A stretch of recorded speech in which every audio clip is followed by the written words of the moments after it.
Hello everyone, I hope you all are doing good. So today we are going to start the second part of chapter mensuration. तो हमने formulas जो हैं वो previous video में discuss कर लिए थे, तो अब हम क्वेश्चन से स्टार्ट करते हैं. So first question is side of a rectangle field 5 centimetre and diagonal is 13 centimetre. Find its area. ठीक है, तो हमें एरिया इसका फाइंड करना है. और आपको क्या चीज़ दे रखी है, एक रेक्टेंगल है, उसकी साइड आपको दे रखी है 5 सेंटीमीटर और डायगनल दिया हुआ है 13. तो मैंने आपको लास्ट क्लास में बताया था कि अगर आपके पास एक रेक्टेंगल दिया हुआ है तो उसके सारे एंगल्स क्या होते हैं, 90 डिग्री के होते हैं. ठीक है, और जब आप इसको ऐसे ज्वाइन करते हो तो यहाँ पे जो फिगर बन जाता है वो ये क्या बन जाता है, राइट एंगल ट्रायंगल. तो अब आपको डायगनल दे रखा है 13 और बोला है साइड कितनी है उसकी 5. तो अभी आपने ट्रिपलेट के बारे में पढ़ा होगा. ट्रिपलेट मतलब क्या होता है कि जो पाइथागोरस थ्योरम को सेटिस्फाई करे. तो अगर एक डायगनल हमारे पास 13 है और एक साइड हमें 5 दे रखी है तो उसकी जो दूसरी वाली जो पोर्शन होगा वो आपका 12 आ जाएगा. कैसे 12 आ जाएगा मैं आपको बता देती हूँ कि जैसे अगर ये एक राइट एंगल ट्रायंगल है, इसमें अगर आपको ये वाली चीज़ दे रखी है 13, ठीक है, और आपको सपोज़ ये दिया हुआ है 5, तो आपने अगर ये फाइंड करना है तो ये हमारे पास कैसे आएगा, 13 का स्क्वायर मतलब हाइपोटेन्यूज का स्क्वायर 169, ठीक है, इक्वल टू बेस का स्क्वायर मतलब 5 का स्क्वायर इक्वल टू 25 प्लस में, और अगर आप इसको परपेंडिकुलर बोलते हो तो ये हमारे पास क्या हो गया, परपेंडिकुलर का स्क्वायर. अब ये 25 इस तरफ जाएगा तो हमारे पास कितना आ जाएगा, ये 144, और ये यहाँ पे स्क्वायर है तो उधर जाकर क्या हो जाएगा, ये अंडर रूट. तो अंडर रूट ऑफ 144 आप निकालेंगे तो कितना आ जाएगा 12. तो ये हमारे पास क्या आ गया 12, 5, 3, एक ट्रिपलेट बन गया. ठीक है, तो ट्रिपलेट मतलब क्या होता है कि एक 3 ऐसी साइड्स जो कि क्या करें, पाइथागोरस को सेटिस्फाई करें, तो हम उसको क्या बोलते हैं, ट्रिपलेट बोलते हैं. तो हमारे पास ऐसे बहुत सारे ट्रिपलेट होते हैं, तो हमें कुछ कुछ याद रखने चाहिए. जैसे कि एक 8, 15, 17 होता है, एक हमने देखा अभी ये 13, 12 और 5 है, एक 2, 3, 5 होता है. ठीक है, तो इस तरह से हमारे पास ट्रिपलेट्स होते हैं, तो आपको वो चीज़ थोड़ी ध्यान में रखनी है. तो अभी हमने क्या करा कि हमें यहाँ से क्या पता चल गया कि अगर ये 13 है, ये 5 है, तो ये कितना आ गया 12. अब हमें एक क्या निकालना है, एरिया निकालना है. तो एरिया ऑफ रेक्टेंगल निकालने के लिए हमें क्या चाहिए, लेंथ और ब्रेथ चाहिए. तो लेंथ हमें पता चलेगी 12 और ब्रेथ उसकी दे रखी थी 5. तो अब सिंपल करेंगे 12 into 5 which is equal to 60 centimetre square. ठीक है, अब क्वेश्चन नंबर टू में आपको क्या दे रखा है कि डायगनल आपको दे रखा है 17 और पेरीमीटर हमें दे रखा है 46 और आपने एरिया निकालना है.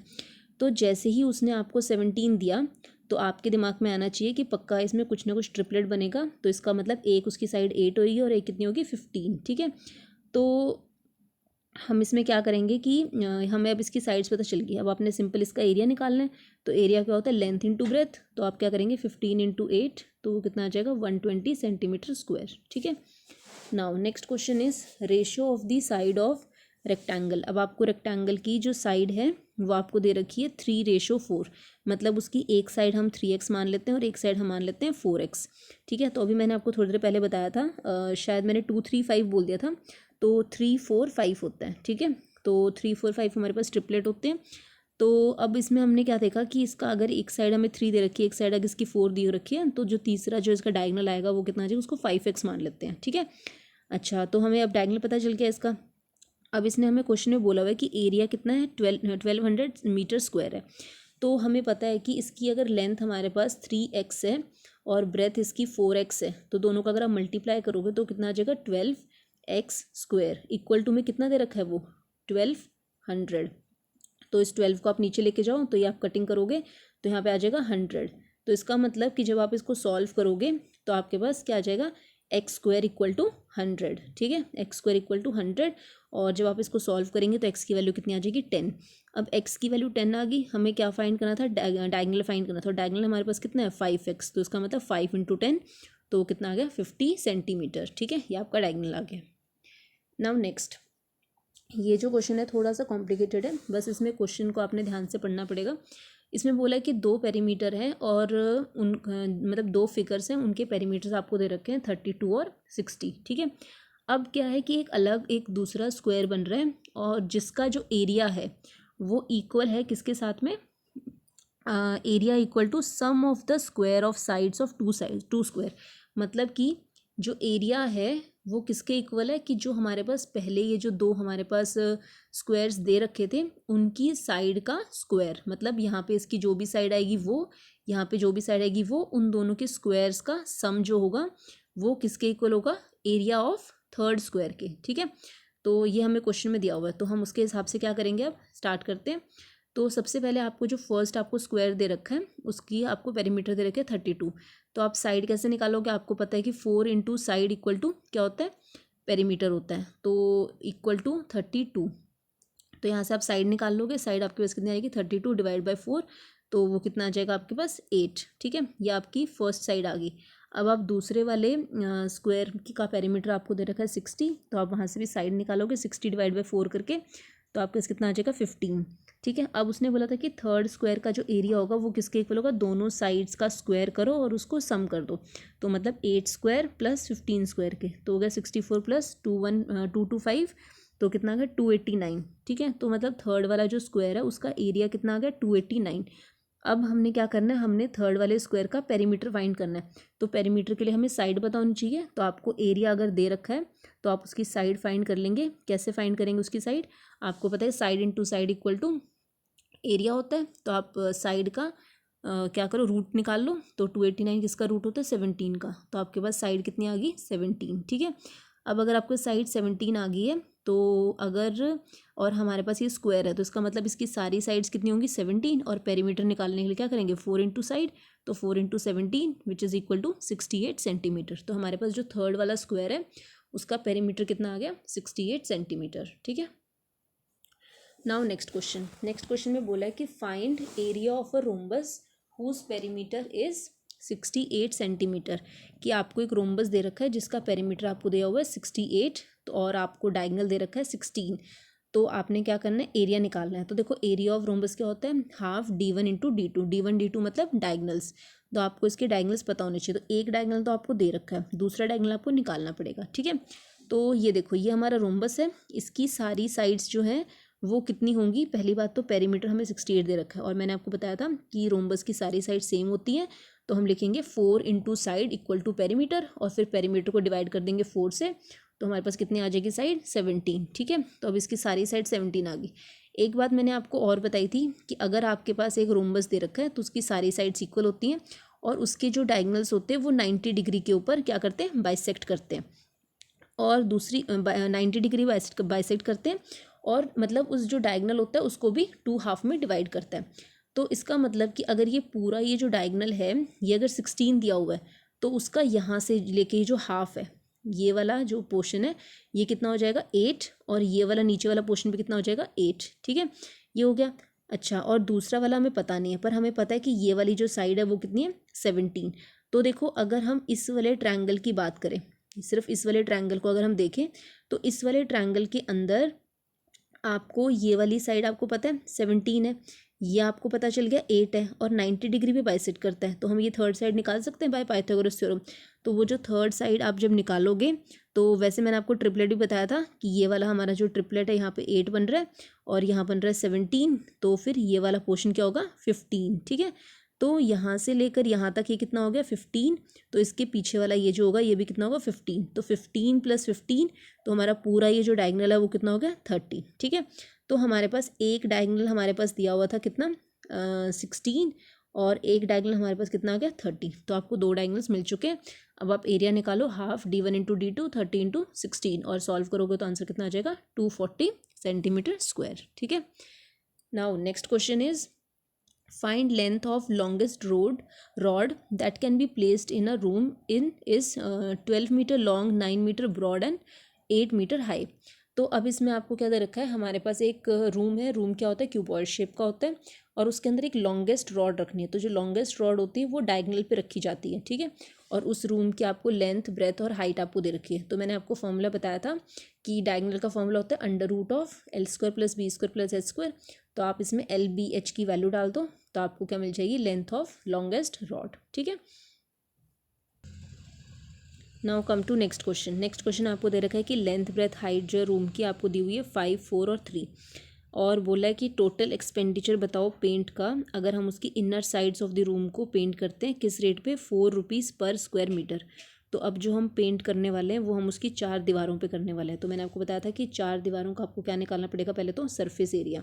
ठीक है, मतलब लेटरल सरफेस एरिया आप निकालोगे, तो 2 ब्रैकेट में BH + HL करके निकालो, और जो भी आपका लेटरल सरफेस एरिया आएगा उसको आप कॉस से मल्टीप्लाई कर देना। ठीक है, मतलब कि 4 रुपये से मल्टीप्लाई कर देना, तो आपको टोटल कॉस्ट मिल जाएगी। ठीक है, now next is L and B. आपको दे रखा है 20 और 16। ठीक है, और बोला है कि sum of areas of its floor and roof is equal to area of its four wall, कि फ्लोर और रूफ का जो एरिया का सम है वो किसके बराबर है, area of its four wall. तो मैंने आपको बताया था कि रूफ की और अगर आप फ्लोर की बात करते हो तो उसमें हमारे पास एल इंटू बी आता है, मतलब कि 2LB आ जाएगा, दो मतलब उसका फ्लोर का और रूफ का। ठीक है, और वो किसके बराबर है, चार जो वॉल्स है उनके एरिया के, और चार वॉल का एरिया क्या होता है 2BH प्लस 2HL। तो आपको L और B की वैल्यूज़ आपको दे रखी है, तो वो यहाँ पे पुट कर दो, तो आपको यहाँ से क्या मिल जाएगा, H की वैल्यू मिल जाएगी। Now next question is LBH आपको दे रखा है 10, 6 और 3, और बोला है कि ये तो हमें क्या दे दिया, लेंथ ब्रेथ हाइट दे दी। अब एक क्यूबॉइड शेप का एक रूम है जिसमें कि किसी एक दीवार के ऊपर क्या है, डोर है, और उस डोर की हमें लेंथ ब्रेथ कितनी दे रखी है, 2x3, और उसी रूम में किसी एक वॉल के ऊपर दो विंडोज़ हैं और उनकी लेंथ कितनी दे रखी है, लेंथ ब्रेथ कितनी दे रखा है, 1.5x1। ठीक है, तो अभी देखो जो हमारे पास रूम होता है उसमें हमारे पास चार तो दीवारें होती हैं, एक छत होती है और एक फ्लोर होता है। तो जो दीवारें होती हैं उन पे ऐसा नहीं कि बिल्कुल कंप्लीट दीवार हो, कहीं कहीं किसी किसी एक दीवार के ऊपर दरवाज़ा भी होता है ना आने जाने के लिए, और कहीं किसी दीवार के ऊपर खिड़कियाँ भी होती हैं। तो अब वो कहता है कि अगर आपने पेंट कराना है तो जब हम पेंट कराएंगे रूम में तो हम उस दरवाजे पे और उन खिड़कियों पे नहीं कराएंगे, सिर्फ दीवार के ऊपर कराएंगे। ठीक है, और सीलिंग की इसने बात नहीं करी, मतलब छत की इसने बात नहीं करी, और फ्लोर पे तो पेंट हम कराते नहीं हैं। तो इसका मतलब हम सिर्फ उसकी चार दीवार के ऊपर पेंट कराने वाले हैं। ठीक है, तो सबसे पहले हम क्या करेंगे कि आप चार दीवारों का फॉर्मूला क्या होता है, 2 ब्रैकेट में BH प्लस HL, ये फॉर्मूला आप यूज़ करके आप क्या करेंगे, उसका लेटरल सरफेस एरिया आप फाइंड कर लो। ठीक है, पर इस पूरे लेटरल सरफेस एरिया को हमें पेंट नहीं कराना, क्योंकि इस लेटरल सरफेस एरिया के किसी दीवार या किसी दीवार के ऊपर एक कुछ दो खिड़कियाँ और एक दरवाज़ा भी आ रहा है। तो वो जो दो खिड़कियाँ और प्लस जो दरवाज़ा है उनका जो एरिया होगा आपने वो इसमें से माइनस करना है। ठीक है, तो हमने क्या किया, पहले तो रूम जो ये क्या नाम है, इसको क्या बोलते हैं, डोर। तो जो डोर है इसका हम एरिया निकालेंगे, तो वो कितना हो जाएगा, लेंथ इंटू ब्रेथ, तो 2 × 3 6 हो गया। ठीक है, 6 प्लस, और दो हमारी खिड़कियाँ हैं तो एक खिड़की का कितना होगा, 1.5 × 1, क्योंकि लेंथ इंटू ब्रेथ, और दो हैं तो 2 × 1.5 हो जाएगा, मतलब कि 1.5 × 1 करोगे तो कितना आएगा, 1.5, मतलब एक खिड़की का जो एरिया होगा वो 1.5 आ गया। तो दो खिड़कियाँ कितना होगा, 2 × 1.5, तो वो कितना आ जाएगा, 3। ठीक है, तो ये हमारे पास क्या आ गया, 9। तो इसका मतलब 9 क्या हमारे पास, जो दरवाज़ा प्लस दो खिड़कियाँ उनका है। तो आप इस लेटरल सरफेस एरिया में से 9 को माइनस कर देना, तो अब आपके पास जो भी आएगा उसके ऊपर आपने पेंट कराना है, और पेंट की जो कॉस्ट है वो हमें कितनी दे रखी है, 2.50 रुपीज़। तो आप क्या करोगे, जो भी आपका यहाँ माइनस करके आएगा उसको 2.50 से मल्टीप्लाई कर देना। ठीक है, तो आपको क्या मिल जाएगी, कॉस्ट मिल जाएगी कि हमारा जो पेंट का है उसका खर्चा पूरा कितना आएगा। ठीक है, ये हमारा क्वेश्चन हो गया। अब इसके बाद हम नेक्स्ट क्वेश्चन करते हैं। तो नेक्स्ट क्वेश्चन हमारे पास क्या दिया हुआ है, find the ratio of area of square and area of square suspended on its diagonal, कि हमने रेशियो निकालना है किसका, एक तो स्क्वायर का एरिया और एक उस वाले स्क्वायर का एरिया जो कि उसके डायगोनल के ऊपर बन रहा है। तो देखो अगर मान लो सपोज ये मेरे पास एक स्क्वायर है, इस स्क्वायर का डायगोनल कौन सा होगा, ये, तो इस डायगोनल के ऊपर एक स्क्वायर और बन रहा है, मतलब ये बन गया ऐसे। ठीक है, इस तरह से। तो हमारे पास क्या दे रखा है, अगर मेरा जो पहले वाला स्क्वायर है इसकी मैंने सारी साइड्स को मान लिया 1, तो अगर ये 1 है, ये 1 है, तो ये कितना आ जाएगा मेरे पास, मतलब 1 का स्क्वायर प्लस 1 का स्क्वायर, तो 2 हो गया, और फिर उसका रूट निकालेंगे तो √2, कैसे किया, पाइथागोरस थ्योरम से। ठीक है, तो ये √2 आ गया। अब अगर ये √2 आ गया तो इसकी सारी साइड्स क्या होंगी, √2 ही तो होंगी। तो हमने इसमें क्या किया, लेट साइड भी 1, और जो हमारा पहले वाला जो स्क्वायर था उसकी हमने साइड क्या ली, 1 स्क्वायर, और हम उसका अगर डायगोनल लेंगे तो वो क्या हो जाएगा हमारे पास, मतलब पहले वाला जो है हमारे पास उसकी साइड्स कितनी है, 1, और जो दूसरा वाला हमारा बना है वो डायगोनल के ऊपर बना है तो उसकी साइड कितनी हो जाएगी, √2। तो यहाँ पे क्या करेंगे, √2, और हमने एरियाज निकालना है तो आप इसकी साइड का भी क्या करेंगे, स्क्वायर, और इसकी वाली साइड का भी क्या करेंगे, स्क्वायर। तो 1 का स्क्वायर 1 हो गया, और √2 का स्क्वायर करेंगे तो क्या हो जाएगा, 2। तो मतलब हमारे पास क्या आ गया, 1:2। ठीक है, समझ आया। एक बार फिर से देख लेते हैं इस क्वेश्चन को हम।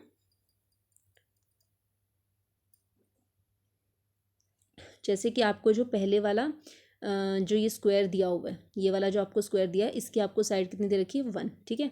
और इसके ऊपर इसका यहाँ पे ये जो बन रहा है, इसकी आपको साइड कितनी दे रखी है √2, हमने फाइंड करी है। अब आपने क्या निकालना है, एरियाज़ की रेशियो। तो इसका जब ये साइड है, ठीक है, ये भी साइड है, तो एरिया क्या होता है साइड स्क्वायर, तो ये हो गया 1 स्क्वायर। यहाँ पे क्या हो जाएगा साइड स्क्वायर मतलब √2 का स्क्वायर, तो 1 का स्क्वायर क्या होता है 1, और √2 का स्क्वायर करेंगे तो क्या हो जाएगा 2, ठीक है, क्योंकि √2 इंटू √2 क्या होता है √4, और √4 क्या होता है 2, ठीक है, इसलिए 2 आ गया। तो ये हमारे पास आंसर क्या आ गया 1:2, ठीक है। Now next question is the ratio of areas of 2 square is 25:9। आपको दो स्क्वायर के जो एरियाज हैं उनकी रेशियो दे रखी है 25:9। तो ये आपका एरिया का दे दिया 25 और 9, और उसने बोला है पेरीमीटर्स का रेशियो निकालो। तो पहले हमें साइड निकालनी पड़ेगी, क्योंकि पेरीमीटर होता है 4 इंटू साइड, है ना, तो आपको पहले साइड चाहिए। तो जब आप इसकी साइड निकालोगे तो हमारे पास होता है एरिया इक्वल टू साइड का स्क्वायर, ठीक है। तो अगर आप यहाँ पे साइड आपको एरिया जो है वो 25 दे रखा है, अगर आपने साइड निकालना है तो ये स्क्वायर जब इधर आएगा तो वो अनरूट बन जाएगा। तो वही हमने कर रखा है साइड के लिए रूट में 25 और यहाँ पे रूट में 9, तो वो कितना आ गया 5 और 3, तो ये हमारी साइड्स आ गई। अब अगर आपने निकालना है रेशियो ऑफ पेरीमीटर तो क्या हो जाएगा 4 इंटू साइड और 4 इंटू साइड, तो यहाँ से 4 से 4 तो कैंसिल हो गया, तो आपका कितना आ जाएगा 5:3, ठीक है।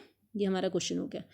इसके बाद हम नेक्स्ट क्वेश्चन करते हैं। तो नेक्स्ट क्वेश्चन आपको क्या दे रखा है कि अब ये हमारे पास क्या आ गया कि बेंड वगैरह करने के लिए आ गए। अब इसमें आपको क्या दे रखा है कि आपके पास एक कॉपर की वायर है और उसको आपने बेंड किया, और बेंड करके आपने एक स्क्वायर बना लिया, ठीक है। तो देखो जैसे आपको एक ये कॉपर की वायर दे रखी है, आपने इसको बेंड किया और बेंड करके क्या बना दिया एक स्क्वायर। तो देखो ये जो वायर है वो कहाँ पे यूज़ हुई है, इस स्क्वायर के पेरीमीटर के ऊपर यूज़ हुई है, ठीक है। और फिर बोला है कि उस स्क्वायर का जो एरिया है वो हमें दे रखा है 484। तो अगर आपको एरिया पता है तो आप साइड निकाल लोगे, ठीक है। तो कैसे निकालोगे 484 का क्या करोगे √, ठीक है, तो वो आपके पास वहाँ से आ जाएगी साइड। अब अगर आपको साइड पता चल गई तो आप क्या करोगे उस पूरी उसका आप पेरीमीटर भी निकाल सकते हो। वैसे पेरीमीटर क्या होगा, जो आपको लेंथ ये दे रखी है वही होगी, पर हमें लेंथ तो गिवन नहीं है, तो हम क्या करेंगे कि यहाँ से हम इसका यहाँ से आपको क्या मिल जाएगी साइड, ठीक है। फिर उस साइड का यूज़ करके आप क्या निकालेंगे पेरीमीटर, तो आपको पेरीमीटर मिल जाएगा किसका स्क्वायर का, ठीक है, मिल गया। अब क्या बोला है उसने कि if that wire is bend into a square into a circle. अब आपने उसी सेम वायर का आपने क्या बनाया सर्कल बनाया। तो देखो अभी हमें उसकी लेंथ तो मिल गई है, सपोज करो कि जो लेंथ मिल गई हमें 100 मिल गई है, ठीक है। तो अब आपने उसी 100 मीटर वायर का आपने क्या बनाया सर्कल, तो यहाँ पे आपने सर्कल बना दिया। तो इसका मतलब कि ये जो 100 है वही क्या होगा इस सर्कल का पेरीमीटर हो जाएगा, सॉरी मतलब सरकमफ्रेंस हो जाएगा, ठीक है। तो अब वो कहता है कि सर्कल का एरिया निकालो। तो अगर आपको सर्कल का सरकमफ्रेंस पता चल गया तो आप वहाँ से क्या निकाल लोगे रेडियस, ठीक है। और जब आपको रेडियस पता चल जाएगा तो आप क्या करेंगे πr² में वैल्यू पुट करके और क्या निकालेंगे उसका एरिया, ठीक है। आई होप आपको समझ आ गया होगा, और अगर आपको समझ नहीं आता तो you can ask me. Now next question एक बार मैं फिर से आपको बता देती हूँ। वैसे तो इसमें हमारे पास क्या किया था हमने कि आपको यहाँ पे क्या दिया हुआ था स्क्वायर का एरिया दिया, तो स्क्वायर के एरिया से आप क्या निकालेंगे साइड निकाल लेंगे, ठीक है। फिर जब आपको साइड पता चल जाएगी फिर आप साइड का यूज़ करके उसी स्क्वायर का क्या निकालेंगे पेरीमीटर। तो आपको पेरीमीटर पता चल गया, और पेरीमीटर ऑफ स्क्वायर का मतलब कि हमें ये पता चल गया कि वो जो वायर है वो कितनी बड़ी है, ठीक है।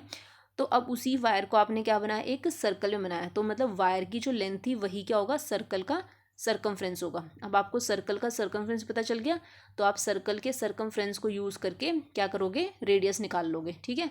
और जब आपको रेडियस पता चल जाएगा तो आप एरिया ऑफ सर्कल निकाल सकते हैं πr² में पुट करके, ठीक है। अब मुझे लगता है आपको समझ आ गया होगा। Now next question is a wire is in the circular shape whose radius is 28 centimetre. कि आपको दिया हुआ है कि एक वायर है जो कि एक सर्कुलर शेप में और उसका रेडियस कितना है 28 सेंटीमीटर। उस वायर को आपने बेंड किया और एक स्क्वायर बनाया और हमने एरिया ऑफ स्क्वायर निकालना है, ठीक है। तो देखो आपको एक वायर का रेडियस दे रखा है, तो अगर आपको रेडियस पता है तो आप सबसे पहले क्या निकालेंगे उसका सरकमफ्रेंस। क्यों निकालेंगे, क्योंकि जो वायर है उसको आप सिर्फ सरकमफ्रेंस के ऊपर ही करते हैं, ठीक है, एरिया नहीं होता उसमें। तो आप क्या करेंगे सर्कल का क्या निकालेंगे सरकमफ्रेंस। अब जैसे आपने सर्कल का सरकमफ्रेंस निकाला तो इससे आपको क्या पता चल गया वो वायर की लेंथ आपको पता चल गई। अब उस लेंथ उस वायर से आपने क्या बनाना है स्क्वायर। तो वो ये जो आपकी लेंथ ऑफ वायर आई है, इसी से आपने स्क्वायर बनाना है, मतलब इस वायर की जो लेंथ होगी वो किसके बराबर होगी, स्क्वायर के पेरीमीटर के। ठीक है, आपको फिर स्क्वायर का पेरीमीटर मिल गया। अब अगर आपको स्क्वायर का पेरीमीटर पता है, ठीक है, तो आप वहाँ से क्या करोगे, साइड निकाल लोगे। ठीक है, 4 इंटू साइड होता है, तो पेरीमीटर हमें पता है, तो हम 4 को डिवाइड करके हम साइड निकाल लेंगे। अब अगर आपको साइड पता चल गई तो आप आराम से एरिया ऑफ स्क्वायर निकाल सकते हैं साइड इंटू साइड करके। ठीक है, now next question is find the area and height of a equilateral triangle whose side is 5√3 centimetre. अब आपको क्या दे रखा है, एक इक्विलेटरल ट्रायंगल है, तो इक्विलेटरल ट्रायंगल का मैंने आपको बताया था कि जो एरिया होता है वो होता है √3/4 इंटू साइड स्क्वायर। ठीक है, तो जैसे आपको एक इक्विलेटरल ट्रायंगल दे रखा है, तो इसका आपको क्या दे रखा है इन्होंने कि साइड दी हुई है 5√3, तो आपको पता है कि √3/4 इंटू साइड स्क्वायर कितना है आपके पास 5√3 स्क्वायर है, तो इसलिए 5√3 इंटू 5√3। ठीक है, तो जब आप इसको सॉल्व करोगे तो ये वाला √3 और ये वाला √3 तो क्या बन जाएगा 3, तो यहाँ पे हमारे पास आ जाएगा 3 इंटू और ये 5 और 5 कितना आ गया 25, और ये वाला √3 बच गया था, तो इसको हम एज इट इज लिख देंगे, और अपॉन में क्या आ जाएगा हमारे पास ये 4। ठीक है, तो अब ये हो जाएगा 25 इंटू 3 75 √3/4, यह आपका क्या आ गया एरिया। और अगर आपने हाइट निकालनी है तो हाइट होती है √3/2 इंटू ए। ठीक है, √3/2 इंटू और ए हमारे पास कितना था इसकी साइड 5√3, तो जब आप इसको सॉल्व करोगे तो √3 और √3 को मल्टीप्लाई करेंगे तो कितना आ जाएगा 3, और इंटू में ये वाला 5 और अपॉन में 2, मतलब 15/2, मतलब कि 7.5 आ जाएगा आपका। ठीक है, now next question is in an equilateral triangle 3 perpendiculars are inserted. ये आपको इक्विलेटरल ट्रायंगल दे रखा है, इसमें 3 परपेंडिकुलर्स बनाए हैं P1 P2 और P3। ठीक है, और बोला है कि जो P1 है उसकी लेंथ आपको दे रखी है √3, P2 की दे रखी है 2√3 और P3 दे रखा है 5√3। तो आपने क्या करना है, एरिया ऑफ ट्रायंगल निकालना है। तो एरिया ऑफ ट्रायंगल क्या होता है √3/4 इंटू साइड स्क्वायर, मतलब आपको ए पता होना चाहिए। ठीक है, तो अभी हमारे पास क्या होता है, एक तो हमारे पास हाइट का फॉर्मूला होता है √3/2a, और अगर मान लो किसी इक्विलेटरल ट्रायंगल में परपेंडिकुलर्स आ रहे हैं तो उनके परपेंडिकुलर्स का अगर आप सम कर दो तो भी आपको हाइट मिल जाती है। तो यही लिखा है मैंने यहाँ पे H = P1 + P2 + P3। Okay, तो यहाँ पे हो जाएगा √3/2a = और आप P1 P2 P3 लिख देंगे √3 + 2√3 + 5√3, तो ये हो गया √3/2a = और यहाँ से देखो √3 है, ये हमारे पास 2√3 है, इधर 5√3, तो देखो इसमें क्या होगा √3 प्लस में 2√3 प्लस में 5√3, तो तीनों के पास √3 है, तो आप √3 यहाँ से कॉमन निकाल लो, तो यहाँ पे क्या बचेगा, इसकी जगह पे तो बचेगा 1, प्लस इसकी जगह पे क्या बचेगा 2, प्लस इसकी जगह पे क्या बचेगा 5, तो 5 + 2 7 + 1 8, मतलब ये 8√3 आ गया, तो वही आपने यहाँ पे लिख लिया। अच्छा, उसके बाद फिर क्या करेंगे, इस साइड हमारे पास क्या है, लेफ्ट हैंड साइड √3/2a, और राइट हैंड साइड में हमारे पास क्या आ गया 8√3, तो ये दोनों √3 से √3 कैंसिल हो जाएगा, तो आपका क्या आ जाएगा a/2 = 8, और इस 2 को आप वहाँ लेके चले जाओ तो a की वैल्यू कितनी आ गई 16। अब आपको a की वैल्यू पता चल गई है, तो आपको एरिया निकालना है, तो √3/4 इंटू साइड स्क्वायर, तो √3/4 इंटू 16 स्क्वायर, और आप इस तरह इसको सॉल्व करेंगे तो आपका आ जाएगा 64√3 सेंटीमीटर स्क्वायर। ठीक है, नाउ इसके बाद जो क्वेश्चंस आएंगे वो क्वेश्चंस हम नेक्स्ट वीडियो में डील करेंगे, और तब तक आप इसको रिवाइज कीजिए, and if you have any doubt you can ask me in the comment section. Thank you so much.